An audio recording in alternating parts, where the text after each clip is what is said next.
wano 89.2 Fama wano wakawe gasookera gesige okugakusomera nze Dr. Edith Nakku Jjoloba omusomesa w'abasawo mu ssettendekero Makerere University era eyalondebwa okukulembera Uganda Medical Association ne munnange Barbie Kyagulanyi Muwandisi ate Mulwanyirizi Wedembe Lyabana Nabawala.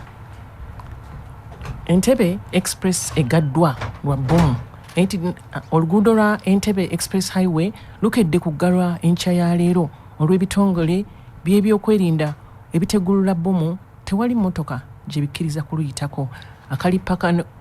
Akalipaka kano k'amaanyi nnyo ng'emmotoka zonna kati ziregiddwa kuyita ku luguudo lw'Entebbe olukadde era adumira poliisi mu Kampala n'emiriraano Rogers Nsereko Kawuma aliko byannyonnyola. Kuno kutegeeza abantu bonna abakozesa kkubo lya Express Entebbe Express nti waliwo aba bomb squad abalina bye banoonyereza ku kkubo eryo era nga traffic yenna adivertingibwa okudda ku Entebbe Road enkadde okudda mu kibuga era n'okugenda Entebbe. Mugumikirizeeko akalipagano kangi naye tugenda kulaba nti embeera yonna edda mu nteeko musobole okutambula kinnawadda naye kaakati ekyo kyekiriwo era nga tusaba mugondere abasirikale ba traffic kye babagamba okukola embeera bwe naabazze mu nteeko tujja kuddamu tubate mutambule nga bwe mulina okutambula. Mwebale nnyo, mwebalire ddala. Nga Uganda yeegasse ku nsi yonna okukuza olunaku lw'abakyala olwaleero, abamu ku bakyala abakulembeze ku mitendera egy'enjawulo bawadde bannaabwe amagezi okukozesa tekinologiya aliwo okutandikawo wamu n'okuyitimusa emirimu gyabwe basobole okwongera okwekulaakulanya. Olunaku luno lutambulidde ku mulamwa nti obwenkanya mu by'ensoma, sayansi ne tekinologiya olw'obwenkanya ku kikula ky'abantu ng'emikolo emikulu giri mu Sanga Town Council mu disitulikiti y'e Kiruhura. Minisita wa Sayansi, Tekinologiya n'Obuyiiya Dr. Monica Musenero Masanza agamba nti olunaku luno luteekeddwa kuyigiriza omwana omuwala okwettanira tekinologiya baleme kubirekera balenzi. N'omwana w'obuwala olunaku luno lwakutukubira mulanga eggwanga lyaffe erya Uganda ne gavumenti ffenna batuwa omukisa okulaba nti tetusigala mabega. Bannange ku lunaku luno olw'abakyala naye ate nga lunaku lwa kuzuukuka okulaba bintu ki bye tubadde tusigadde emabega. Ekintu ekimu gye tusigadde emabega kw'okumanya n'okukozesa sayansi, tekinologiya n'obuyiiya. Mbadde ndaba ku results ezifuluma eza UNEB okuviira ddala ku primary abaana b'obuwala tetukoze bulungi sayansi ng'ab'obulenzi. Naye bannange sayansi si w'abasajja, naffe abakyala tumusoma. Njagala obakubiriza twenyigire nnyo mu sayansi kubanga emirimu egijja n'emikisa egijja giri mu sayansi. Dr. Ruth Beans Kakasolo akulira projects mu kitongole ki Private Sector Foundation Uganda agamba nti omulwama guno gujja kuyamba nnyo abakyala okumanya enkozesa y'emitimbagano okutumbula wamu n'okutandikawo emirimu. Nti omutimbagano guno gwa internet oba ICT tusobola okugukozesa ddala okukola ebyettunzi. Gwe WhatsApp oba TikTok tugikozesa lugambo. Manya abakyala bo babikozesa nnyo mu lugambo okuliza olugambo okumanya oli agenyanyi. Ebintu ebyo tubikozese okwekulaakulanya okunoonya obutale kubanga tusobola okumulisa ebyo bye tukola. Omukyala omulembe guno ne waba nga talina dduuka mu Kampala bw'obeera nga olimye bbogoyawo osobola okukozesa omutimbagano gwa internet n'oga abantu nze bbogoya gyali ne gonja gyali neffe ne mbunya era n'ofuna abantu abajja ne bakugulako w'oli. Kakati olumu bubeera butamanya, olumu bubeera butiitiizi. Naye ate ekya nti tulina okukozesa abaami otuyamba kuba abakyala bano abasinga betwogerako abamu abaami baabwe babayambye. Obeera omwami n'akuyambako ng'olina ky'okola. Rose Namayanja Nsereko amyuka Ssaabawandiisi w'ekibiina kya NRM agamba nti abakyala bamanyi enkozesa ya tekinologiya bayambe nnyo bannaabwe okuyiga basobole okutambulira awamu.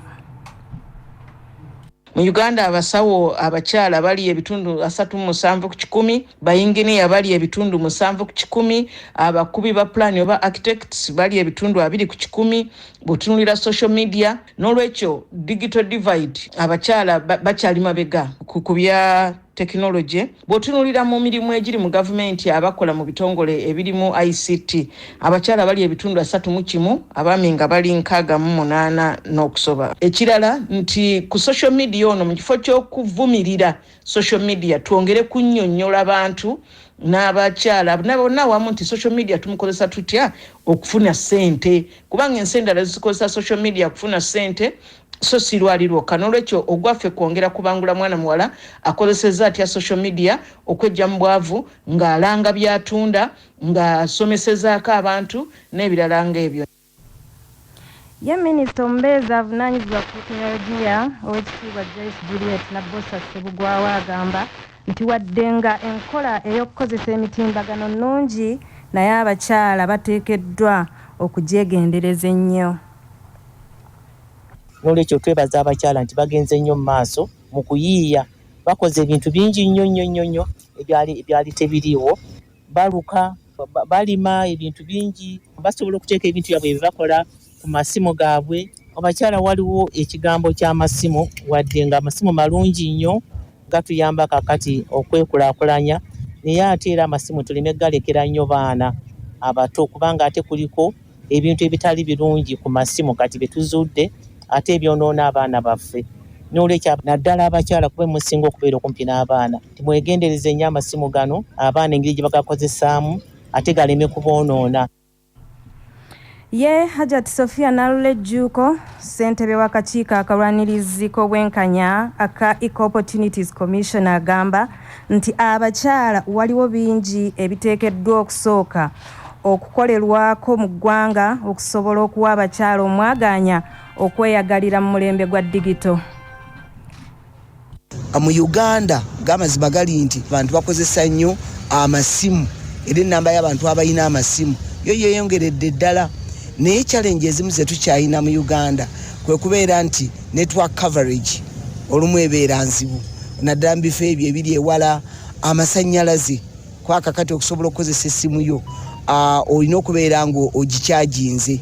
Wenkubirira mukwano gwange Honorable Minister Nankabirwa abeere nga amasannyalaze agatuusa buli kitundu kya Uganda, n'abantu abalina programu za sola nabo bayambe bannayuganda buli bwamu we bali abantu basobole okubeera nga babeera ku mutindo guno.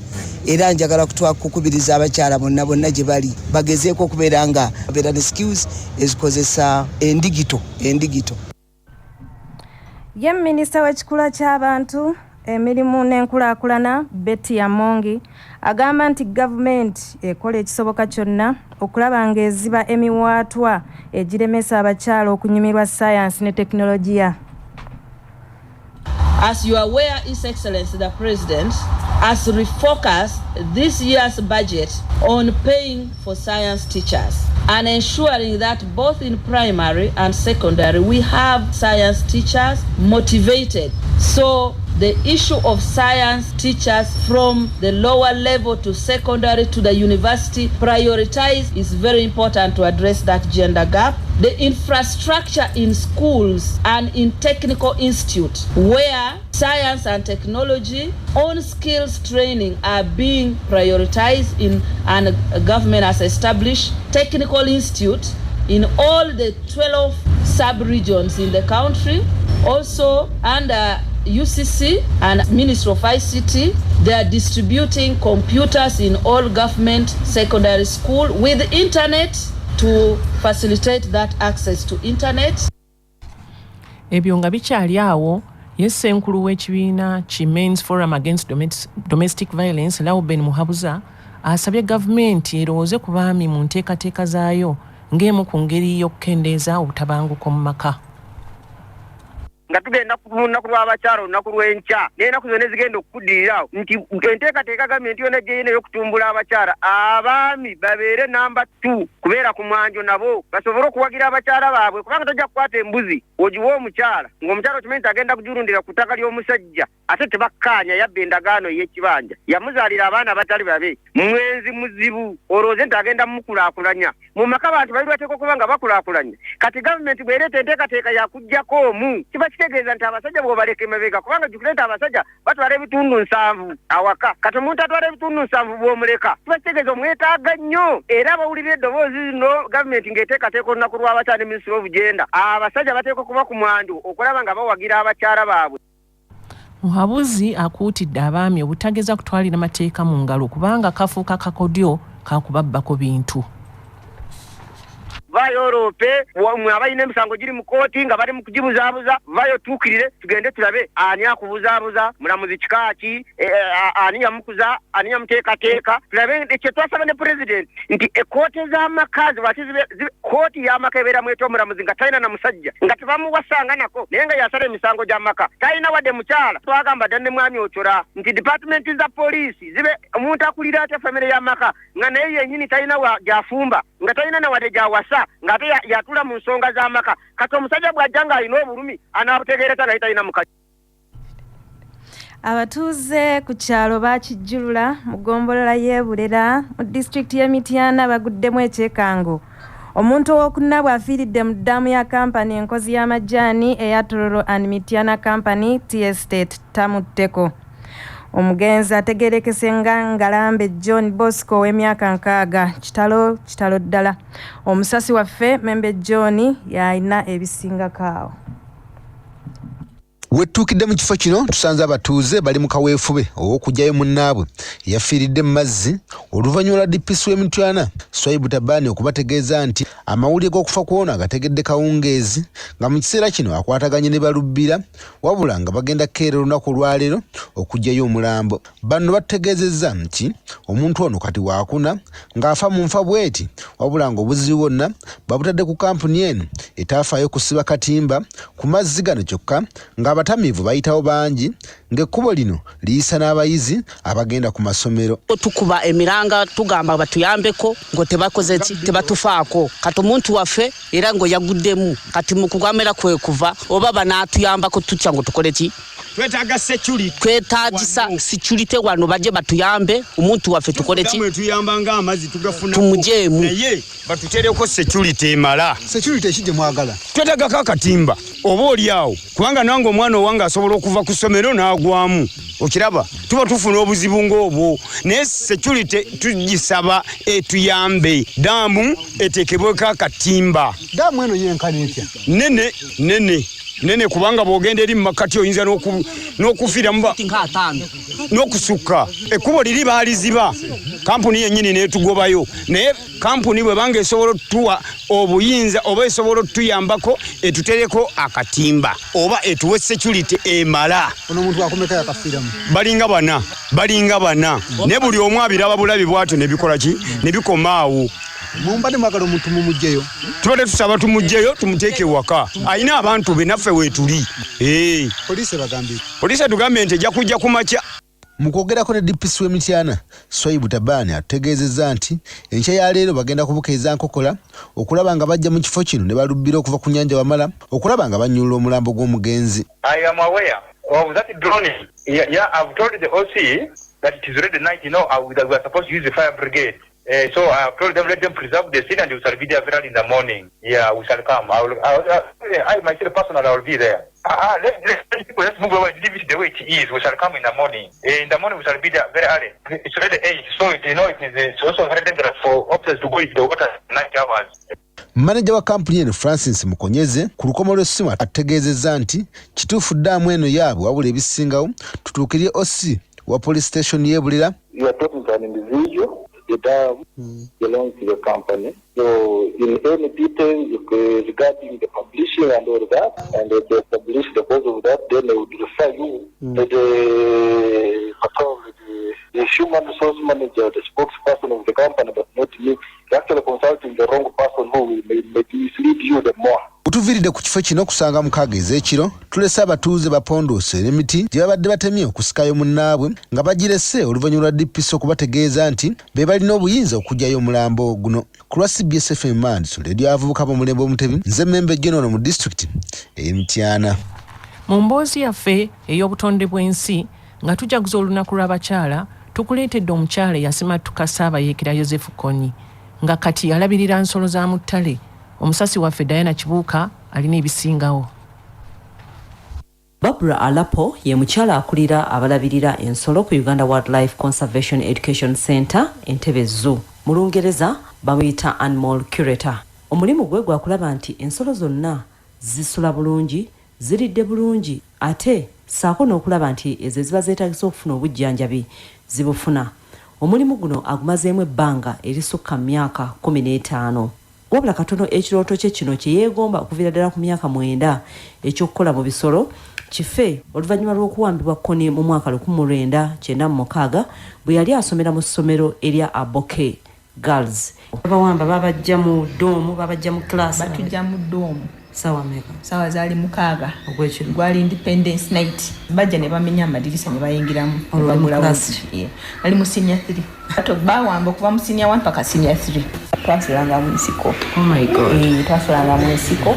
Atenga nti si nsiko nti eryawo nsiko nungi mugendera ddala eri mu nsiko gye mumanyi tebagenda tuwali suspicion nti omuntu ali wali ate bw'oba ofumba muka tegulina kubeezinga wange omuka gulaga nti eri waliwo sigeno wali abantu jukira ne enegondi UPDF nga naye yali etunoonya mu buwambe wavuukayo otya twatoloka butolosi twagezako emirundi 3 gwasooka gwagaanya batukwata ne batuzaayo ogwokubiri kumpi batudde then ogwokusatu we twasasidinga naye nga tulinamu n'okutya omukufe yafuna ne diarrhea omu ne yeefukira n'okutya manyi wagenda kukola biki bakusanga mutoloka mwavayo mwenna 30 nga bamwagenda twavaayo nze navaayo ne Nabawala abalala 2 abasigadde ne bakola batya kati abasigala kale buli omu yafunanga engeri ye ey'okuvaayo nenga mulimu abalala 15 be batwala direct e Sudan kazini yatwa welcoming. Alapo yamala n'addayo ku ssomero okutuukira ddala e Makerere gye yasomera omulimu guno ogw'okulabirira obutonde naddala ebisolo gwalinamu degree 2 era nga gumweyagaza.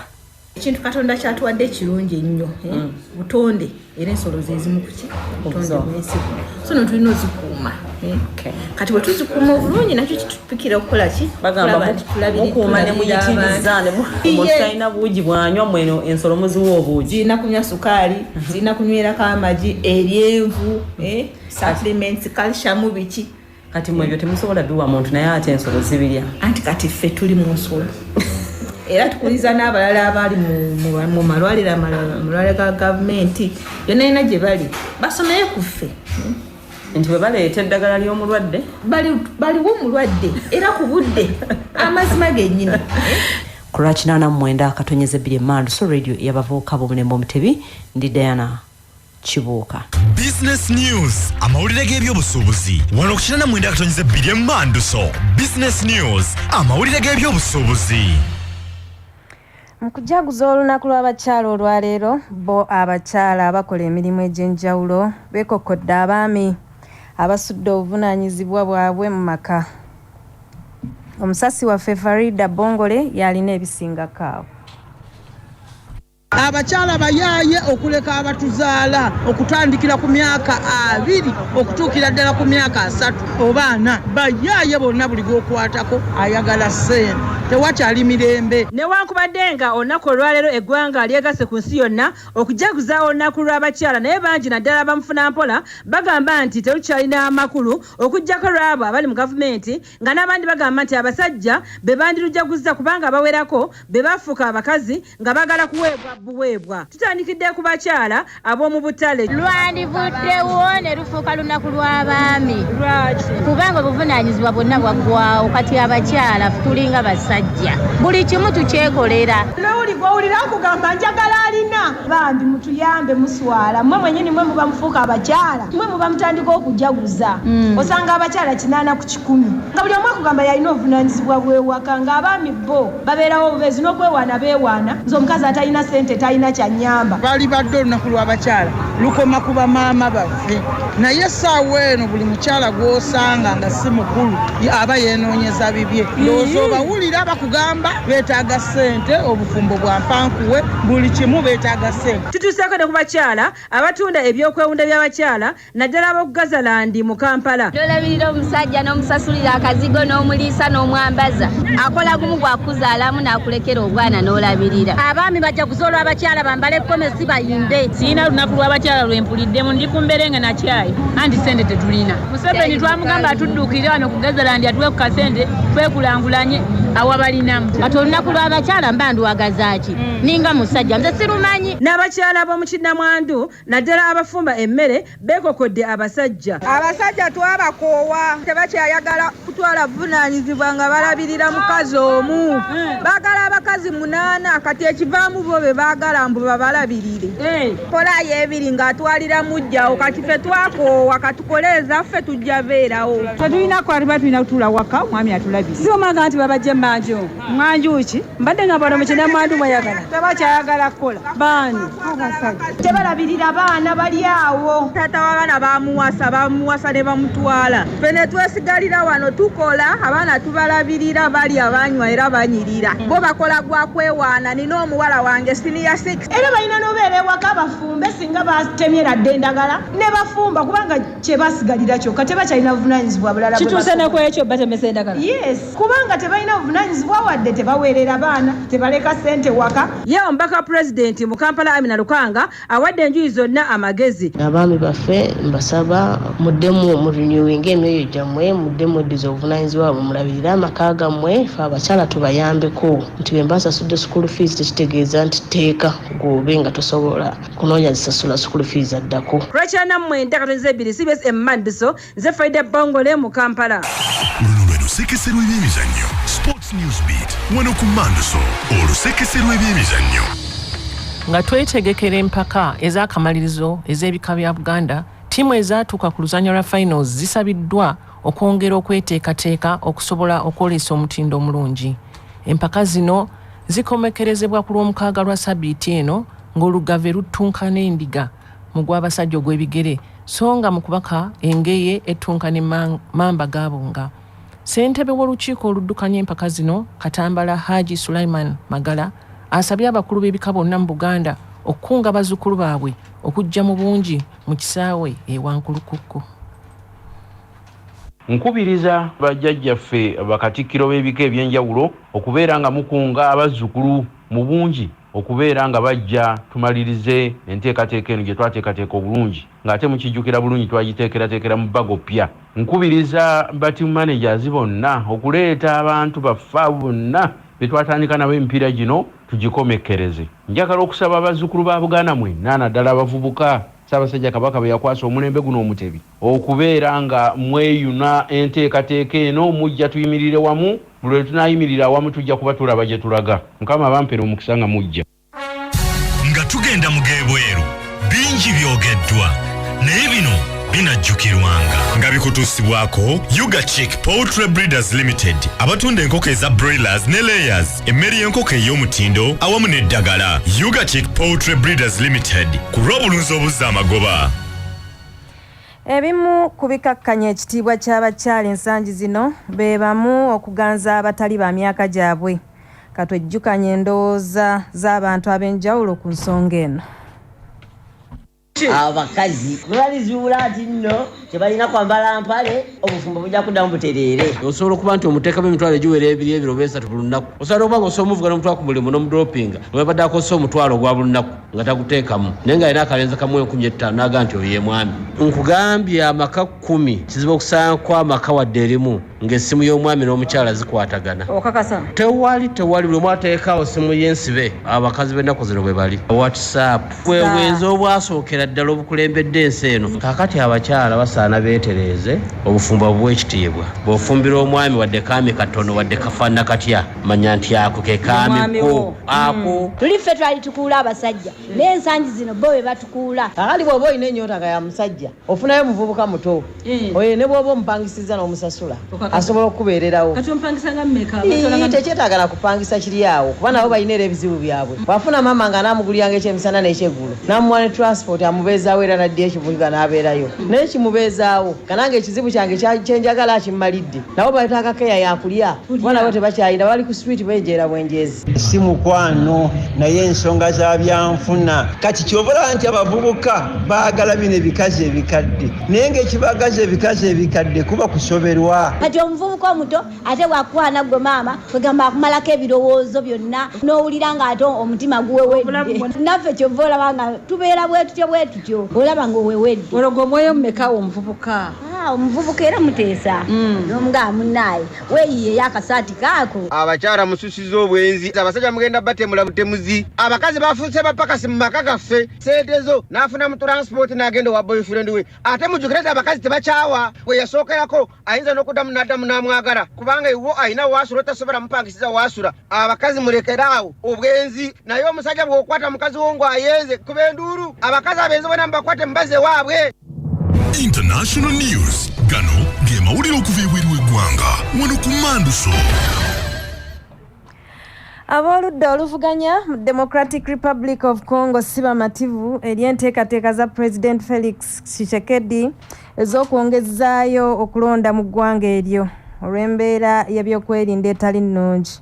Aboludda oluvuganya bagamba nti tewali nsonga yeetaagisa okwongezaayo kulonda nga ne President Felix bye yasuubiza okukola bimulemye naddala mu kukuuma abantu.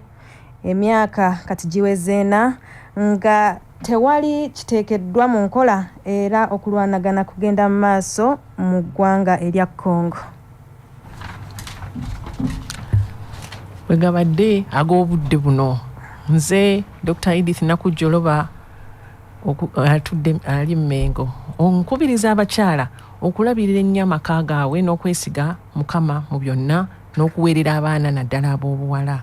Neeyanza nnyo Ssaabasajja Kabaka okumpa omukisa guno okuweereza nga mpeereza ku radio Cbs FM. Tuli basanyufu nnyo timusobodde okutuula ne muwuliriza amawulire ag'olwaleero yenze Barbie Kyagulanyi Itungo era nga bwe luli olunaku lw'abakyala nga tuyozaayoza buli omu asobodde okubaako kyakola okutumbula eddembe ly'abaana ab'obuwala n'abakyala okutwaliza awamu. Tubagaliza olunaku olulungi. Katonda abatukuumire.